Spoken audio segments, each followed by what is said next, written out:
Most people get this wrong when comparing Lyft and Uber. They assume one app always pays more. But the truth is, your earnings in 2026 depend on way more than just the platform. And if you choose wrong, you could be leaving hundreds of dollars on the table every week. Here's the truth no one tells you.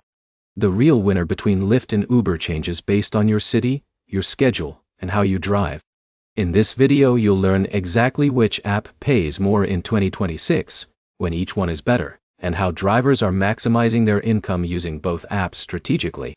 Let's start with the basics. In 2026, Uber still dominates in total trip volume. That means more consistent requests, especially in busy cities like New York, Los Angeles, or Chicago.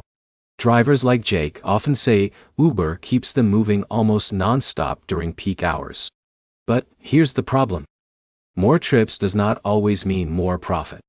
Lyft, on the other hand, tends to offer slightly better base pay per ride in some regions, especially during scheduled rides or longer suburban trips. Drivers like Alex notice Lyft can quietly outperform Uber when it comes to fewer but higher paying rides. But there is a catch. The request volume is usually lower than Uber in most markets. Now here's where it gets interesting. Surge pricing and bonuses are where real earnings are made. Uber's Quest and Boost zones can spike earnings fast during rush hours. For example, Friday nights or airport surges can push hourly earnings significantly higher. Lyft also offers bonuses, but they tend to be more predictable, and sometimes smaller in comparison. But here's the problem most new drivers face. They stick to only one app. That limits their earning potential immediately. Full-time drivers like John often run both apps at the same time. They accept the highest paying ride instead of waiting for one platform to perform better. Let's talk real numbers. In 2026, most drivers report averaging between $18 to $30 per hour on Uber, depending on location and timing. Lyft averages around $17 to $28 per hour in similar conditions. But experienced multi-app drivers often push beyond $30 per hour during peak blocks by switching strategically. Now, here's the key strategy. Uber is usually better for peak demand and city driving.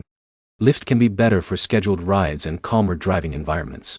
If you combine both, you reduce downtime and increase ride selection power. So which pays more overall? Neither consistently wins. The driver who uses both apps intelligently earns the most. Here are the key takeaways. Uber gives more ride volume. Lyft can offer better per ride pay in some areas. And combining both is the real 2026 earning strategy. If this helped you understand the real difference, hit like, drop a comment with your city, and subscribe for more driver income breakdowns that actually help you earn more.